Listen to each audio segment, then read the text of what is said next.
Hello friends, ನಮಸ್ತೆ. ನಿಮ್ಮ ಹತ್ರ ಒಂದು ವಿಷಯ ಹೇಳ್ಕೋಬೇಕು. ಏನಪ್ಪ ಅಂತಂದರೆ,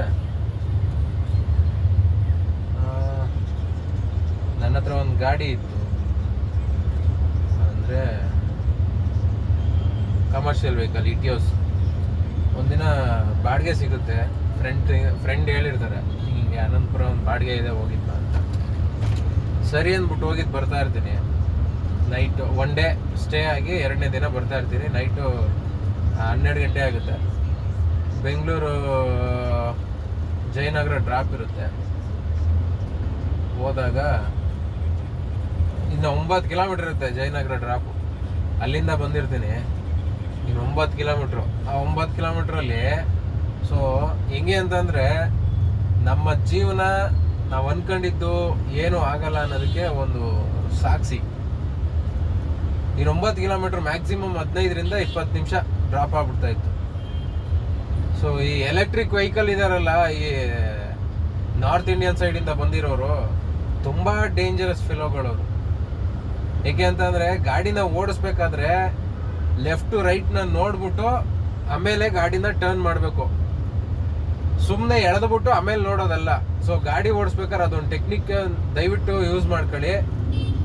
ಏನಪ್ಪ ಅಂತಂದರೆ, ಫಸ್ಟು ನಿಮ್ಮ ತಲೆನ ಯೂಸ್ ಮಾಡಿ. ಮಿರರ್ ಇದ್ರೆ ಮಿರರಲ್ಲಿ ನೋಡಿ ಹಿಂದೆ ಗಾಡಿಗಳು ಬರ್ತಾವ ಇಲ್ವಾ ಏನು ಅಂತ. ಇಲ್ಲ ನಿಂತ್ಕೊಂಡು ಸೈಡಲ್ಲಿ ನಿಂತಿರ್ತಿರಲ್ಲ, ಸೈಡಲ್ಲಿ ನಿಂತಿದ್ದು ಮೂವ್ ಆಗ್ತಿರ ನೋಡಿ, ಅವ್ರುಗಳು ಇದನ್ನ ಮಾಡಬೇಕು. ಸುಮ್ಮನೆ ಹೋಗಿ ನಿಂತ್ಕೊಂತಾರೆ, ಸಡನ್ನಾಗಿ ಮತ್ತೆ ಹಂಗೆ ಎಳ್ಕೊಂಡ್ಬಿಡ್ತಾರೆ. ಹಿಂದೆಗಡೆ ನಾವೇ ಮಾಡಿರ್ತೀವಿ, ನೀನು ನಿಂತ್ಕೊಂತೀಯಾ ಅಥವಾ ನಿಲ್ಲಿಸ್ತೀಯಾ ಅನ್ನೋ ಕಾನ್ಫಿಡೆಂಟಲ್ಲಿ ನಮ್ಮ ಪಾಡಿಗೆ ನಾವು ಹೋಗ್ತಾ ಇರ್ತೀವಿ. ಅದೇ ಕಾನ್ಫಿಡೆನ್ಸ್ ಮೇಲೆ ನಾವು ಗಾಡಿನ ಒಂದು ಲಿಮಿಟೆಡ್ ಸ್ಪೀಡಲ್ಲಿ ನೀವು ಸಡನ್ ಆಗಿ ಎಂಟ್ರಿ ಕೊಟ್ಬಿಟ್ರೆ ನಮ್ಗೆ ಇಲ್ಲಿ ಗಾಬರಿ ಆಗುತ್ತೆ. ರೈಟ್ಗೆ ಹೇಳೋಕ್ಕಾಗಲ್ಲ, ಲೆಫ್ಟ್ಗೆ ಹೇಳೋಕ್ಕಾಗಲ್ಲ. ಯಾಕೆಂದ್ರೆ ಎಲ್ಲ ಲೈನಲ್ಲೂ ಗಾಡಿಗಳು ಬರ್ತಾ ಇರ್ತವೆ. ಸೊ ಅದಕ್ಕೋಸ್ಕರ ದಯವಿಟ್ಟು ಗಾಡಿನ ಓಡಿಸ್ಬೇಕಾದ್ರೆ ಎಚ್ಚರಿಕೆಯಿಂದ ಗಾಡಿ ಓಡಿಸಿ. ಲೆಫ್ಟ್ ಟು ರೈಟು ಮಿರರ್ಗಳನ್ನ ನೋಡಿ. ಮಿರರ್ ಇಲ್ಲ ಅಂತ ಅಂದ್ರೆ ಅಟ್ಲೀಸ್ಟ್ ಮಿರರ್ ನೋಡ್ಲಿಲ್ಲ ಅಂದ್ರೂ ತಲೆನ ತಿರುಗಿಸಿ ಆ ಕಡೆ ಈ ಕಡೆ ನೋಡಿ ಆಮೇಲೆ ಲೈನ್ನ ಕ್ರಾಸ್ ಮಾಡಿ. ಬೆಸ್ಟ್ ಅದು. ಯಾಕೆಂದ್ರೆ ನಿಮಗೂ ಸೇಫ್ಟಿ, ಹಿಂದಗಡೆಯಿಂದ ಬರ್ತಾ ಇರ್ತಾರಲ್ಲ ಅವ್ರಿಗೂ ಸೇಫ್ಟಿ. ಇದು ಎಕ್ಸ್ಪೀರಿಯನ್ಸ್ ಅಂತ ನನಗಾಗಿರೋದಕ್ಕೇನೆ. ಸೊ ಆ ಎಲೆಕ್ಟ್ರಿಕ್ ವೆಹಿಕಲ್ ಅವ್ನು ಏನು ಮಾಡ್ದ, ರೈಟ್ ಸೈಡ್ಗೆ ಹೋಗ್ಬೇಕಿತ್ತು. ಅವನು ಫುಲ್ ಲೆಫ್ಟಲ್ಲಿ ಇದ್ದಾನೆ, ರೈಟ್ಗೆ ಹೋಗ್ಬೇಕಿತ್ತು. ಅವನೇನು ಮಾಡ್ದ, ನೈಟ್ 12 ಗಂಟೆಯಲ್ಲಿ ಮಳೆ ಬೇರೆ ಬರ್ತಾ ಇತ್ತು. ಅವ್ನು ಅಟ್ಲೀಸ್ಟ್ ಹಿಂದೆ ತಿರುಗಿ ನೋಡಿ ಎಳ್ಕೊಂಡಿದ್ದಿದ್ರೆ ಓಕೆ ಆಗ್ತಾ ಇತ್ತು. ಸಡನ್ ಆಗಿ ಎಳ್ಕೊಂಡು ಬಂದ್ಬಿಟ್ಟ. ನಾನು ಲಿಮಿಟು ಒಂದು 40-50 ಸ್ಪೀಡಲ್ಲಿ ಇದ್ದೆ. ಮಳೆ ಬೇರೆ ಬರ್ತಿದೆ. ಡಿವೈಡ್ರು ಹೆಂಗೆ ಅಂದ್ರೆ, ಡಿವೈಡ್ರು ಹೈಟ್ ಇಲ್ಲ, ಹಿಂಗೆ ಒಂದು 2 ಅಡಿ ಹೈಟ್ ಇದ್ರೆ ಓಕೆ. ಸೊ ಅಮ್ಮಮ್ಮ ಅಂದ್ರೆ ಒಂದು ಅರ್ಧ ಅಡಿ ಇತ್ತು ಡಿವೈಡ್ರು. ಸೊ ಹೆಂಗಾಯ್ತು ಅಂತಂದ್ರೆ, ಈಗ ನನಗೆ 2-2.5 ಲಕ್ಷ 3 ಲಕ್ಷ ತಲೆ ಮೇಲೆ ಬಂದಂಗೆ ಆಯ್ತು. ಸೊ ಒಬ್ಬ ಅವನ್ನ ಅಟ್ಲೀಸ್ಟ್ ಅವಾಗ ಅನ್ಸುತ್ತೆ, ನನ್ನ ಮಗ ಹಂಗೆ ಬರಲಿಲ್ಲ ಅಂತಂದ್ರೆ ನನ್ಗೆ 3 ಲಕ್ಷ ಲಾಸೇ ಆಗ್ತಿರ್ಲಿಲ್ಲ. ಏನೋ ಒಂದು ಲೆವೆಲ್ಗೆ 5,000 ಆಸೆ ಪಟ್ಕೊಂಡು ಡ್ಯೂಟಿಗೆ ಹೋಗಿ ಈಗ 3 ಲಕ್ಷ ನಾನು ಗಾಡಿ ರಿಪೇರಿಗೆ ಅಂತ ಹಾಕ್ಬೇಕು. ಬೇಕಾದ್ರೆ ನನ್ನ ವಿಡಿಯೋ ಚೆಕ್ ಮಾಡಿ ನನ್ನ ಗಾಡಿ ಯಾವ ಪರಿಸ್ಥಿತಿಗೆ ಬಂದಿದೆ ಅಂತ. ಸಿಕ್ಕಾಬಿಟ್ಟೆ ಬೇಜಾರಾಗೋಯ್ತು. ಎಷ್ಟು ಚೆನ್ನಾಗಿ ಮಡಿಕೊಂಡಿದ್ದೆ ಗಾಡಿ, ಹಿಂಗೆ ಸಡನ್ ಆಗಿ ಯಾರೋ ಮಾಡಿ ತಪ್ಪಿಗೆ ನಾನು ಅನುಭವಿಸ್ಬಂಗಾಯ್ತು. ಸೊ ಅದಕ್ಕೆ ಹೇಳೋದು, ಗಾಡಿನ ಯಾರೇ ಆಗಲಿ ವಿಡಿಯೋ ನೋಡ್ತಿರೋರು ದಯವಿಟ್ಟು ಎಚ್ಚರಿಕೆಯಿಂದ ಗಾಡಿ ಓಡಿಸಿ ಅಕ್ಕಪಕ್ಕ.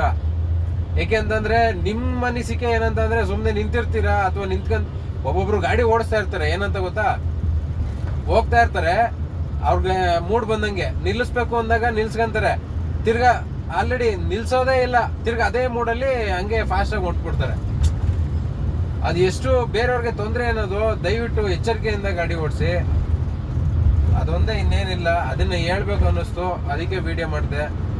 ಸ್ವಲ್ಪ ಎಚ್ಚರಿಕೆಯಿಂದ ಗಾಡಿ ಓಡಿಸಿ. ನಿಮ್ಮಿಂದ ಬೇರೆಯವ್ರಿಗೂ ತೊಂದರೆ ಆಗೋದು ಬೇಡ. ಏಕೆ ಅಂತ ನನಗೆ ಗೊತ್ತಲ್ಲ. ಇಲ್ಲ ಅಂತಂದ್ರೆ ಯಾರೋ, ನಾನು ಅವಾಗ ಅನ್ಸುತ್ತೆ ಅವನಿಗೆ ಗುದ್ಬಿಟ್ಟಿದ್ರು ಆಗೋದು ಅಂತ. ಈಗ ಅನ್ಸುತ್ತೆ 3 ಲಕ್ಷ ತಲೆ ಮೇಲೆ ಬಂತು. ಹೋಗಿದ್ರೆ ಹೋಯ್ತು, ಒಂದು 10ರಿಂದ 20 ಸಾವಿರ ಆತಾಗ ಹಾಸ್ಪಿಟ್ಲಿಗೆ ಅವನ್ನ ಅಡ್ಮಿಟ್ ಮಾಡಿಬಿಟ್ಟು ರೆಡಿ ಮಾಡಿಸಿದ್ರು ಆಗಿತ್ತು ಅಂತ. ಏಕೆಂದ್ರೆ ಮೊದಲೇ ಅದು ಎಲೆಕ್ಟ್ರಿಕ್ ವೆಹಿಕಲ್ ಫಾಸ್ಟಾಗಿ ಹೋಗಲ್ಲ, ಏನಿಲ್ಲ. ಮಿನಿಮಮ್ ಅಂದ್ರೆ ಒಂದು 30-40 ಅಷ್ಟೇ ಅದ್ರ ಮ್ಯಾಕ್ಸಿಮಮ್ ಸ್ಪೀಡು. ಅಂದ್ರೆ ಈಗ ಯಾವುದೋ ಇದು ಸ್ಕ್ಯಾನ್ ಮಾಡಿ ಈ ಝೊಮ್ಯಾಟೊ ಎಲ್ಲ ಸ್ವಿಗ್ಗಿ ಎಲ್ಲ ಮಾಡ್ತಾರಲ್ಲ, ಸೊ ಇದಕ್ಕೆ ಬಿಟ್ಟಿರೋದು. ಮಾಮೂಲಿ ರೋಡ್ಗೆ, ಬೆಂಗಳೂರಿಗೆ ರೋಡಲ್ಲೆಲ್ಲ ಸಿಗುತ್ತೆ ನೋಡಿ. ಸೊ ಆ ಬೈಕ್ಗಳು ಹಿಂಗೆ ಆಗ್ತವೆ. ಅದಕ್ಕೋಸ್ಕರ ಎಚ್ಚರಿಕೆಯಿಂದ ಗಾಡಿ ಓಡಿಸಿ. ಅದು ಕಾರ್ ಆಗಿರ್ಬೋದು, 2 ವೀಲರ್ ಆಗಿರ್ಬೋದು.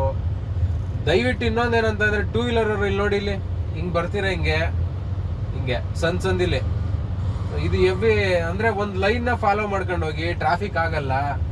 ಒಂದು ಲೈನಲ್ಲೇ ಹೋದ್ರು, ಯಾಕೆಂದ್ರೆ ಈಗ ಟೂ ವೀಲರ್ ತಡಿ ಹಿಂಗ್ ನುಗ್ಬಿಡೋಣ ಹಂಗ್ ನುಗ್ಬಿಡೋಣ ಅಂತ ಬರ್ತೀರಾ, ನಿಮ್ಮಿಂದನೂ ಅರ್ಧ ಇಲ್ಲೇ ಟ್ರಾಫಿಕ್ ಆಗ್ತವೆ.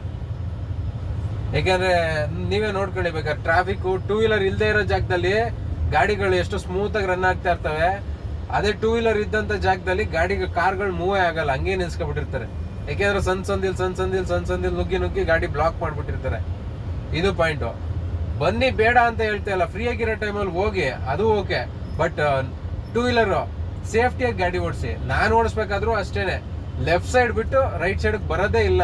ಬಿಕಾಸ್ ಯಾಕೆ ಅಂತಂದ್ರೆ ನಾನೊಬ್ಬ ಕಾರ್ ಡ್ರೈವರ್ ಆಗಿರೋದಕ್ಕೆ ಬೈಕ್ ಓಡಿಸ್ಬೇಕಾದ್ರೆ ನಾವ್ ಯಾವ ತರ ಗಾಡಿ ಓಡಿಸ್ತೀವಿ, ನಿಮ್ಗೆ ಏನ್ ಬ್ಯಾಲೆನ್ಸ್ ಸಿಗುತ್ತೆ ಅನ್ನೋದು ನನಗೆ ಗೊತ್ತಿರುತ್ತೆ. ಅದಕ್ಕೆ ಹೇಳ್ತಾ ಇರೋದು ಅಷ್ಟೇ, ಇನ್ನೇನಿಲ್ಲ. ದಯವಿಟ್ಟು ಶೇರ್ ಮಾಡಿ ಈ ವಿಡಿಯೋನ ಆದಷ್ಟು ಜನಗಳಿಗೆ.